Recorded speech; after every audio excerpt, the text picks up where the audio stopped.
दोस्तों, रामलीला मैदान में आज हम हैं जहां पूरे भारत से जो कर्मचारी हैं वो पुरानी पेंशन की मांग को लेकर के यहां एक रैली कर रहे हैं और उसमें ये बता रहे हैं, जहां तक हम लोगों ने अभी तक बातचीत की है तो यहां जो मूड दिख रहा है वो कह रहे हैं कि अगर पुरानी पेंशन नहीं लागू होती है तो इस बार 24 में जो है इस सरकार को हम नहीं रहने देंगे। और ये कर्मचारियों का एक बहुत बड़ा वर्ग है जो काफ़ी नाराज़ है। आइए कुछ लोगों से बात करते हैं जो यहाँ पे आए हैं इस रैली में, वो क्या कह रहे हैं आइए देखते हैं। सर, आप बताइए, आप कहाँ से आए हैं, क्या नाम है आपका और किस जिले से आए हैं और यहाँ क्या मांगे हैं आप? मैं Vijendra Singh, diploma pharmacy association Meerut का अध्यक्ष हूँ और हमारी मांग है यहाँ ओल्ड पेंशन स्कीम, जो हमें पुरानी पेंशन दी जा रही है जिसकी घोषणा की गई थी पहले, उससे हम संतुष्ट नहीं है और ना इसका कोई भविष्य है। तो हम ओल्ड पेंशन स्कीम चाहते हैं।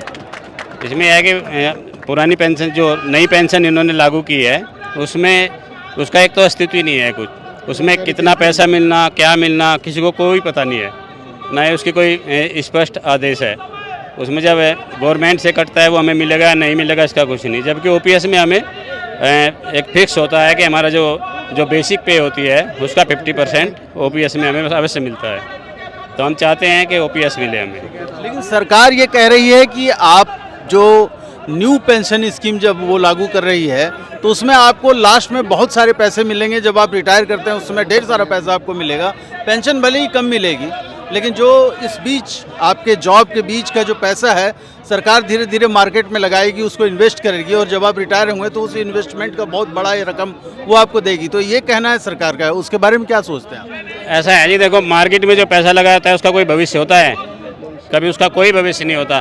कब शेयर डाउन आ जाए, कब पता चले कि कुछ भी नहीं बचा। ये तो केवल एक लॉलीपॉप दे रहे हैं इसमें, और कम से कम कुछ तो फिक्स हो ना, इसमें कोई फिक्स नहीं है। मार्केट में जो पैसा लगा उसकी क्या वैल्यू है? आप एक गारंटी चाहते हैं कि मिनिमम इतने रुपए महीने हमको, जैसे मिनिमम हमें मिलनी चाहिए इतनी, उसका कम से कम कुछ तो फिक्स हो। जैसे हमारा 50% पहले से फिक्स है। दूसरी बात है नई पेंशन जो इन्होंने लागू की उसमें हमें कोई भी इंक्रीमेंट नहीं है, मतलब गवर्नमेंट के अकाउंट से हमें पैसा नहीं मिल रहा। तो फिर उसके बाद में हमारा गवर्नमेंट में कोई हस्तक्षेप नहीं है। वो हमारा एक प्राइवेट कंपनी है, प्राइवेट कंपनी का कोई भविष्य नहीं होता है, कब कहाँ चली जाती है, इसमें सरकार का कुछ नहीं है। तो इसमें हमें चाहते हैं कि हमें केवल ओल्ड पेंशन स्कीम ही मिले, जिसके सिवा। मैं आपके माध्यम से ये कहना अपना नाम बताइए। मैं अमित कुमार बरनवाल, मेरठ से आए? मेरठ से डीपीए। मैं ये कहना चाहता हूँ कि अगर ये कहाँ काम करते हैं? मैं मेरठ डीपीए में फार्मासिस्ट हूँ, डीपीए एसोसिएशन। मैं ये कहना चाहता हूँ कि अगर ये पुरानी पेंशन, ये नई पेंशन इतनी अच्छी है तो सरकार अपने मंत्री और ये एमएलए एमपी इनको क्यों नहीं देती? जो पैसा जो इनको हमारे लिए इतने लाभदायक लग रहा है, हमें भविष्य में इतना ज़्यादा पैसा मिलेगा तो इस पैसे की सबसे ज़्यादा जरूरत तो फिर मंत्री नेताओं को है, उनको बहुत ज़्यादा, उनके खर्चे ज़्यादा हैं, है ना। और दूसरी बात, अगर सरकार को ये लग रहा है ना कि मुट्ठी भर लोग हैं, ये मुट्ठी भर लोग नहीं, 140 करोड़ हैं। क्योंकि अगर सरकार अभी भी सरकार नहीं जगी ना तो 2024 में वोट की चोट होगी, और ये जो चोट होगी ना ये पुरानी पेंशन लेके रहेगी। तो कई राज्यों ने तो पेंशन जो है पुरानी पेंशन लागू की है। राज्य नहीं, इनको केंद्र में भी लागू करनी पड़ेगी, और अभी नहीं जगे ना तो इनको हमें जगाना पड़ेगा। और इसीलिए आज ये मुट्ठी भर लोग नहीं है, मैं फिर कह रहा हूँ, ये 140 करोड़ लोगों की जनता है, ठीक है ना, और ये इसको लेके रहेंगे हम। देखिए, मैं राहुल जोशी मेरठ से फार्मासिस्ट हूँ। तो मेरा ये कहना है सरकार को कि पुरानी पेंशन जो है, अगर वो आपको इतनी अच्छी मतलब लग रही है कि हाँ नहीं मतलब बुरी लग रही है, तो आप खुद क्यों ले रहे हो? सबसे बड़ी बात यह है ना कि आप अपने लिए सब जो भी आप कानून लागू कर रहे हो वो अपने लिए बनाओ, और जजों को आप दे रहे हो खुद। ये जो बात आप कह रहे हैं उसमें तो सारी पार्टियां एक हैं। नहीं, सारी पार्टियां एक है नहीं है, इस बात का आप अभी नहीं कह सकते। विधायक और सांसदों को जो पेंशन मिलती है वहाँ पे कभी भी किसी पार्टी ने कोई ऑब्जेक्शन नहीं किया। वो ऑब्जेक्शन इसलिए नहीं करेंगे ना, उनको मिल रही है। अगर भाई मुझे कोई चीज़ मिल रही हो, अगर मुझे मतलब ओपीएस मिलनी चालू हो जाए और मैं कभी उसका विरोध नहीं करूँगा, ठीक है। एनपीएस मिल रही है, मुझे पता है उसका कितना खमियाजा हमें भुगतना पड़ रहा है। हमें पता है कि हम जब बूढ़े होंगे तो हमें किस किस दौर से गुजरना पड़ेगा, उस समय कितनी महंगाई होगी।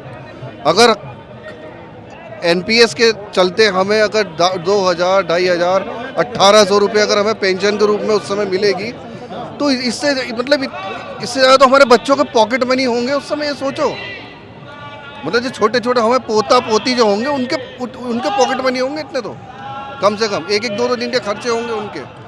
कहाँ से हम अपने बच्चे पालेंगे, कहाँ से अपना खर्चा करेंगे, कुछ नहीं हो, हमें कोई भविष्य नहीं रह जाएगा। अगर नाम बताइएगा। मेरा मनोज चौहान मेरठ से हैं, फार्मासिस्ट। अगर ओपीएस इतनी अच्छी है और एनपीएस इतनी अच्छी है तो ये नेताओं को भी एक समान होनी चाहिए, उन्हें भी मिलना चाहिए। उन्हें जितना अगर ये एनपीएस में इतना फ़ायदा है तो नेताओं को भी फ़ायदा होना चाहिए, तभी अगर उन्हें ये उनके लिए भी लागू हो जाए तब ये भी इसी तरह का विरोध करेंगे। वही जो भाई लोगों ने कहा है सभी ने, मेरा भी वही मानना है कि हमारी जो है ओपीएस लागू होनी चाहिए। सरकार से हमारी ये विनती है कि हमारी ओपीएस लागू की जाए। मतलब सिंगल लाइन एजेंडा है आप लोगों का कि ओपीएस हमारी ओपीएस लागू होनी चाहिए, हमारी सरकार से यही निवेदन है, ये चीज़। धन्यवाद। एक देश में दो नियम नहीं चल सकते ना, एक देश में दो नियम नहीं चल सकते, कुछ को पुरानी मिलेगी कुछ को नहीं मिलेगी। जब नेता हमारे जो हमको राष्ट्रीय स्तर पे भी हमको वो करते हैं, प्रतिनिधित्व करते हैं, वो पुरानी पेंशन की मलाई खाएंगे और हम नई पेंशन लेंगे, हमारा भविष्य सुरक्षित नहीं। वो 3-3 4-4 पेंशन लेंगे, हमें एक भी नहीं मिलेगी, तो ऐसा तो नहीं चलेगा। नहीं, ये जिसे 70,000 रुपये पेंशन तनख्वाह मिल रही है उसे 700 रुपये पेंशन हो रही है जो रिटायरमेंट हो रहे हैं, ऐसी स्थिति है। वो कह रहे हैं कि रिटायरमेंट के वक्त हम आपको एक बहुत बड़ा रकम देंगे, वो है नहीं ना कहीं, वो है कहाँ, उसे दिखा दो ना, वो कहाँ से मिलेगी। उसको क्लियर नहीं किया। किसको मिल वो किसको मिल रहा है? जो रिटायर हुए हमने उनके देखे, और अभी डाटा नहीं मेरे पास, वरना मैं आपका पूरा दिखा देता कि उसमें कुछ नहीं मिल रहा। उसमें बहुत थोड़ी बहुत रकम मिल गई, मान लिया 40-50 हज़ार रुपये मिल गए, 1-2 लाख रुपए मिल गए, वो बहुत बड़ी रकम होती है क्या? पर जब इतनी बढ़िया है तो नेता क्यों नहीं ले लेते अपनी एनपीएस? हमें ओपीएस दे दो, अपने आप एनपीएस ले लो, हम तो उन्हें बढ़िया चीज़ देने को तैयार हैं, क्यों नहीं ले लेते? ले लेनी चाहिए उन्हें। न्यायिक जजों को, अभी यूपी में न्यायिक जजों को उन्होंने जल्दी क्या नाम है कि ओल्ड पेंशन दिया, उन्होंने ओपीएस दिया। फिर हम शिक्षक कर्मचारी जितने भी देश भर के कर्मचारी हैं उनको ओपीएस क्यों नहीं? ओपीएस जो हमारा बुढ़ापे का सहारा है और जो हमारा हक अधिकार है, जो कर्मचारी वर्ग जैसे ही वो नियुक्ति पाता है उसके बाद उसका एक हक बनता है। और आज से नहीं, ये बहुत पुरानी प्रथा थी, और उस प्रथा को अगर हम ओपीएस के अंतर्गत अगर हम नहीं आ रहे हैं तो ये हमारे हक अधिकार को छीना जा रहा है, हमारे साथ कुठाराघात किया जा रहा है। अब अपना नाम बताइए। जी, मेरा नाम रमेश भाई। कहाँ से आए? मैं डिस्ट्रिक्ट बहराइच से हूँ। आप कुछ कहना चाह रहे हैं? हाँ, ऐसा है, एनपीएस जब लागू हुई थी, तेज बोलिए। एनपीएस जब लागू हुई थी उस समय बहुत कम संख्या में हम लोग थे, हम समझ नहीं पा रहे थे सब। एनपीएस बिल्कुल ये नॉन पेंशन योजना है एक तरह से, और ओपीएस गारंटेड है, ओपीएस गारंटेड है, इसलिए ओपीएस ही लागू होनी चाहिए देश में। एनपीएस से कर्मचारी और देश दोनों का नुकसान हो रहा है। हमारा पैसा कहाँ जा रहा है ना सरकार बता रही, ना हमें पता है, इसलिए। आइए कुछ महिला कर्मचारी जी, आपके चैनल के माध्यम से, यदि एनपीएस इतनी अच्छी है तो सरकार हमारे सामने विकल्प उपलब्ध करा दे, हमें जो पसंद होगा वो हम ले लेंगे। सारे कर्मचारियों का वो रुझान भी देख ले और विकल्प भी देख ले, एनपीएस अच्छी है कि ओपीएस अच्छी है, आप दोनों मेरे सामने रख दीजिए, हमें जो चुनना होगा हम चुन लेंगे। बस एक बात कहना चाहते हैं सरकार से। क्या एनपीएस अभी भी नहीं पता चल रहा है आप लोगों को एनपीएस है क्या? एनपीएस पता चल, अभी तो पता चला है, अभी तो 10 साल लग गए हम लोगों को पता चलने में, तब तो आज इतने लोग आए हैं कि हमारा पैसा जा कहाँ रहा है, हमको पेंशन ये देंगे कहाँ से, ये शेयर में लग रहा है हमारा पैसा। ओपीएस में जो बिल्कुल फिक्स था, आपको पहले से पता होता था कि जब हमारी सैलरी ये है और अब हम रिटायर करेंगे तो हमें इतनी पेंशन मिलेगी, ये आप भी जानते थे और सरकार देती थी उतना। इस तरह से कोई एनपीएस में आप लोगों को बिल्कुल नहीं पता है कि क्या? नहीं, सब पता हो, शुरू से ही पता हो गया था, लेकिन जब हमने विरोध करना शुरू किया तब हमारी संख्या न्यून थी। हर विभाग में हमारे 1 कर्मचारी 2 कर्मचारी थे, तब उन्होंने 2005 से राज्यों में और 4 से केंद्र में कर दिया।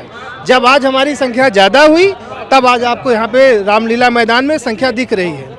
वो विरोध आज भी वही है जो शुरू में था, ये हमें ऐसा नहीं कि 8-10 साल बाद पता चला, पता उसी समय चल गया था, इनकी छल नीति का, लेकिन हमारी संख्या कम थी। हम लोग बोलते तो किससे कहते, कोई सुनने को तैयार नहीं था। आज हमारी आवाज़ की वजह से सरकारें बदल रही हैं राज्यों। एनपीएस का जो ड्राफ्ट आया, उस ड्राफ्ट को आप लोग समझ पाए कि क्या है एनपीएस? समझ पाए सर, बिल्कुल समझ पाए। जितना वो ड्राफ्ट आया हमारे सामने उतने में हम लोगों ने समझा कि ये एनपीएस हम लोगों को हमारे लिए किसी भी तरह हितकारी नहीं है। हमारे मरने के बाद हमारे बच्चों की, पत्नी की कोई जिम्मेदारी नहीं रह जाती सरकार की, वो भीख मांगे, वो क्या करे उससे मतलब नहीं। इवन हम लोग भी रिटायर होने के बाद भीख ही मांगेंगे। 2000-3000 पेंशन कोई मतलब की पेंशन है? 200, 400, 500 पा रहे हैं हमारे जो आज कर्मचारी रिटायर हो रहे हैं। और ये कुछ है तो सरकार खुद स्वयं क्यों नहीं ले लेती, हमें क्यों थोप रही है? ले ले अपना, आइए यहाँ कुछ महिला कर्मचारी जो आई हैं उनसे बात करते हैं। आप बताएं कि आप कहाँ से आई हैं, क्या नाम है आपका और क्यों ओल्ड पेंशन स्कीम ही आपको चाहिए, न्यू पेंशन स्कीम से क्या दिक्कत है आप? मेरा नाम अनीता सक्सेना है, मैं ज़िला हाथरस से आई हूँ और बदायूं जनपद से हूँ। और ओपीएस मुझे इसलिए ऐसा लगता है क्योंकि सारे के सारे जो हमारे लीडर्स हैं they are preferring this OPS but they are giving us NPS and actually nobody is knowing कि हमारा जो पैसा है वो कहाँ जा रहा है। We want to know what will be the output of our salary and then pension when we will be retired. So I don't think that there is any future of NPS. NPS में वो आप नहीं देख पा रही हैं? Yes, we don't know what we will get in future after retirement in NPS. तो यही है कि एक निश्चित वेतन आपको मिले, इस बात की guarantee? Yes, guarantee. And general insurance जो हमारा था वो भी बंद कर दिया। मेडिकल फैसिलिटी के नाम पे हम पे पहले ही कुछ नहीं था। That's why we want old pension. तो आप देख रहे हैं यहाँ पे जितने भी लोग हैं वो बस एक बात कह रहे हैं कि हमें ओल्ड पेंशन स्कीम ही चाहिए, जहाँ पर कि जब बुढ़ापे में हम रिटायर करें तो हमारे पास जीने का एक जरिया चाहिए और एक निश्चित आमदनी की सरकार गारंटी करे जैसे ओपीएस में था। इस वजह से आज भारत के कोने कोने से यहाँ लोग आ करके अपना डिमांड रख रहे हैं, अपनी बात कह रहे हैं कि ओल्ड पेंशन स्कीम ही, उससे कम पे उनको और कुछ मंजूर नहीं है और वो चाहते हैं कि न्यू पेंशन स्कीम जो है वो हटाया जाए और ओल्ड पेंशन स्कीम को केंद्र सरकार लागू करे। आप देख रहे हैं जनचौक का सोशल मीडिया प्लेटफॉर्म। हमारे YouTube चैनल को सब्सक्राइब करने के लिए बेल आइकन दबाना ना भूलें।